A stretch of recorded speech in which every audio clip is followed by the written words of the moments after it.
இண்டூர் மக்களுக்கு இரவு வணக்கம். பாத்தீங்கன்னா இப்ப நேரம் ஆக ஆக பாத்தீங்கன்னா கூட்டம் எல்லாம் குறைஞ்சிட்டு இருக்கு. ஏன்? நம்ம வண்டியை சுத்தி எந்த ஒரு நோட்டும் சீட்டும் கிடையாது. ஒரே காரணம் அதுதான்.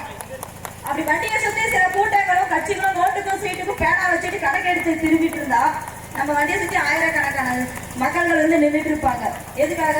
இலவசம் எதிர்த்து பார்த்து. நமக்கு எதுக்கு இலவசம்? யார் கொடுக்கணும் இலவசம்?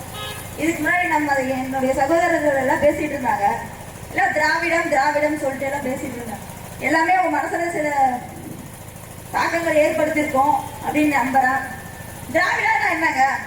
தன் பிழைப்பிற்காக தன் தாய்மொழியை மறைப்பவனுக்கு பெயர் தான் திராவிடர். திராவிடர்கள் அரசியலுக்கு வந்தால் ஒருபோதும் தமிழனை தலைநிமிர செய்ய முடியாது. தமிழர்கள் ஆட்சிக்கு வந்தால் திராவிடத்தை ஒருபோதும் தலைநிமிர செய்ய மாட்டோம். நாம் தமிழர் கட்சி பிள்ளைகள் பாத்தீங்கன்னா எல்லாம் சொல்லுவாங்க, எங்க எங்க காடு, எங்க மலை, எங்க குளம், ஏரி, குட்டைகள்னு நம்ம கேள்வி கேட்டா திராவிடர்கள் சொல்லுவாங்க, அதை விட்டுதாங்க நாங்க உங்களுக்கு கிரைண்டரும் மிக்சியும் ஃபேனும் கொடுத்தோம். அப்புறம் எப்படி சைக்கிள்? மிக்சி வழங்கும் சின்னம், ஃப்ரிட்ஜ் வழங்கும் சின்னம், ஏசி வழங்கும் சின்னம் போட்டு இப்ப தெருவா எல்லாம் போஸ்டர் அடிச்சிருக்காங்க. அதெல்லாம் எப்படிங்க கொடுப்பீங்க அப்படின்னு கேட்டா, மீதி இருக்கிற மலை வளத்துல இப்பதாங்க சுரண்டிட்டு இருக்கோம், அக்கௌண்ட் காசு வந்தாலும் அனுப்பிடுறோம் நாங்க அப்படின்னு சொல்லுவாங்க. அவங்க சுரண்டுகளுக்கு நாம இடம் கொடுக்க கூடாது. பாத்தீங்கன்னா இப்போ பச்சோந்திக்கும் பாயும் புலிக்கும் வித்தியாசம் தெரியாத தற்குறிகளிடம் தமிழ் தேசிய கொள்கை அரசியல் பேசுவதை தவிர்ப்போம். அவங்களுக்கு என்ன பேசினாலும் புரியாதுங்க. பச்சோந்தி எது பாயும் புலி எதுன்னு அவங்களுக்கு தெரியாது. அதனால அவங்க கிட்ட அரசியல் பேசுறதை நம்ம தவிர்த்திடலாம். தமிழ் தேசிய கொள்கையை தமிழ் மக்களுக்கு பரப்பணும். அதுதாங்க செந்தமிழன் சீமானோட கொள்கை. அவர் சொல்றாரு, நீங்க எனக்கு வந்து ஓட்டு போடாதீங்க, விவசாயத்துக்கு ஒரு ஓட்டு போடுங்க. விவசாயம் யாரோடது? நம்ம தமிழ்நாட்டு மக்களோடது. அதுக்கு ஒரு வாய்ப்பு தானே கேட்கிறோம். ஒரு விவசாய தினத்துல ஒரு வாக்கு கொடுங்க. உங்களுடைய ஒரு விரல் புரட்சி தான் நம்ம அடுத்த தலைமுறைக்கான மாற்று அரசியல். நான் எனக்காக பேசிட்டு இருக்கேனா? அப்பா அம்மா சொல்லி நம்ம ஓட்டு போட்ட காலம் போய் பிள்ளைகள், படித்த பிள்ளைகள் சொல்லி ஓட்டு போடு காலம் நிலையை கொண்டு வரணும் அப்படின்னா தமிழ் தேசிய கொள்கையை நடைமுறை செய்ய வேண்டும். பாத்தீங்கன்னா இப்போ எனக்கு நேற்று 11 மணிக்கு கால் வருதுங்க. 11 மணிக்கு கால் வருது, 4 நம்பர்ல இருந்து. இதை சொல்ல வேணாம் தான் இருந்தா என்ன சொல்றாங்க, நீங்க நாம் தமிழர் கட்சியில் இருக்கீங்களாமே, இல்ல நீங்க வேட்பாளர் கூட ரொம்ப அவங்க கிட்ட ரொம்ப ஆதரவு கொடுக்குறீங்க கட்சிக்கு நீங்க எந்த மீட்டிங்கும் வரக்கூடாது, எந்த பரப்புரைக்கும் வரக்கூடாது, துண்டறிக்கையும் கொடுக்க கூடாது அப்படின்னு சொல்லிட்டு 11 மணிக்கு மிரட்டலுங்க எனக்கு. நாம் தமிழர் கட்சிக்கு ஆதரவாக பேசக்கூடாது, நாம் தமிழர் கட்சி ஆதரவாக நிற்கக்கூடாது, தமிழ் தேசிய கொள்கையை வளர்ப்பதற்கு நீ துணை நிற்கக்கூடாது என்பதை அப்படி சொன்னவங்க இந்த கூட்டத்தில் கூட இருக்கலாம். நீங்க நாம் தமிழர் கட்சிக்கு வந்து நீங்க ஆதரவு கொடுக்க கூடாது, நீங்க நாம் தமிழர் கட்சியில நீங்க எந்த ஒரு பொறுப்பும் நீங்க ஏத்துக்க கூடாது அப்படின்னு சொன்னவங்களுக்கு சவாலுங்க. நீங்க என்ன வேலை பண்ணுங்க, நான் உங்களுக்கு என்னோட லொகேஷன் கூட அனுப்பிச்சு விட்டேன். நாம் தமிழர் கட்சி வெற்றியே தீரும். நாம் தமிழர் கட்சி வெற்றியே தீரும். தமிழ் பிள்ளைகள் இருக்கும் வரையில்.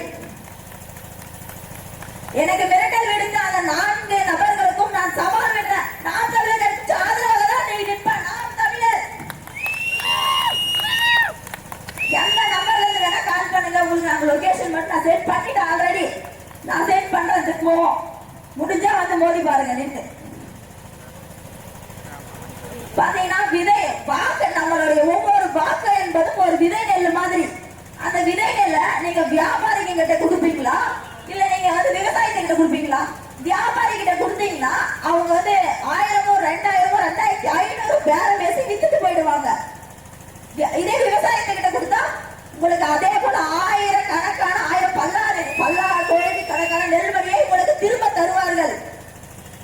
அதனால் உங்களுடைய ஒரு புரட்சி என்னும் ஒரு வாக்கை விவசாய சின்னத்தில் அளித்து கி சாந்தலட்சுமி தர்மபுரி தொகுதி வேட்பாளர் அவர்களுக்கு வெற்றி பெற ஒரு வாய்ப்பு கொடுங்க.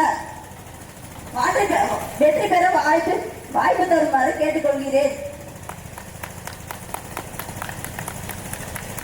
பாத்தீங்கன்னா இப்ப சில பேர் சொல்லுவாங்க, ஏங்க இப்ப நடைமுறையில இருக்கிற கட்சி பேசுங்க, நீங்க நடைமுறையில கட்சி எந்த கட்சி இப்ப வருமோ நீங்க அதுக்கு ஓட்டு போடுங்க. நீங்க என்னங்க 16 வருஷமா நீங்களும் கட்டிட்டு இருக்கீங்க, ஒரு பயலுக்கு காது கேட்க மாட்டேங்கிறோம். நீங்க இப்ப நடைமுறை கட்சியில நீங்க வாய்ப்பு கொடுங்க. ஏன்னா நடக்காத பேசுங்க, ஏன் நடக்காது? ஏன் நடக்காது?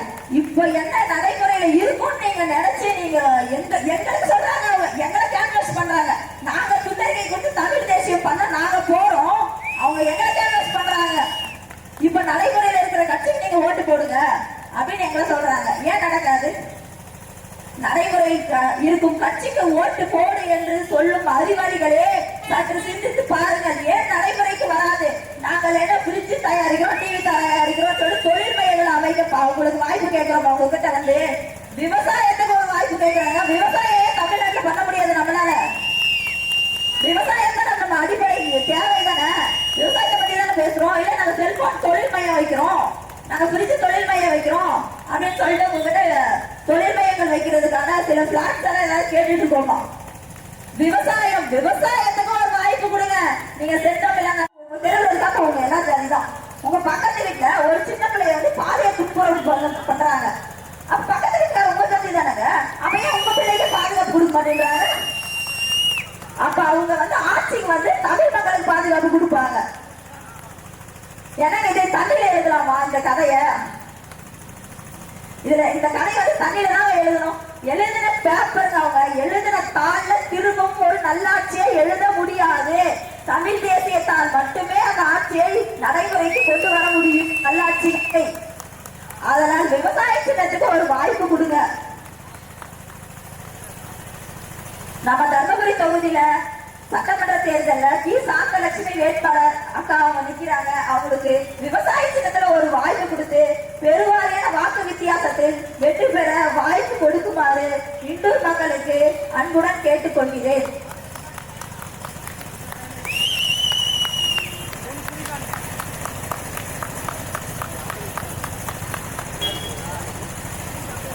நமது சின்னம் விவசாயி. ஓட்டு பாருங்க ஓட்ட, அப்புறம் பாருங்க நாட்டை.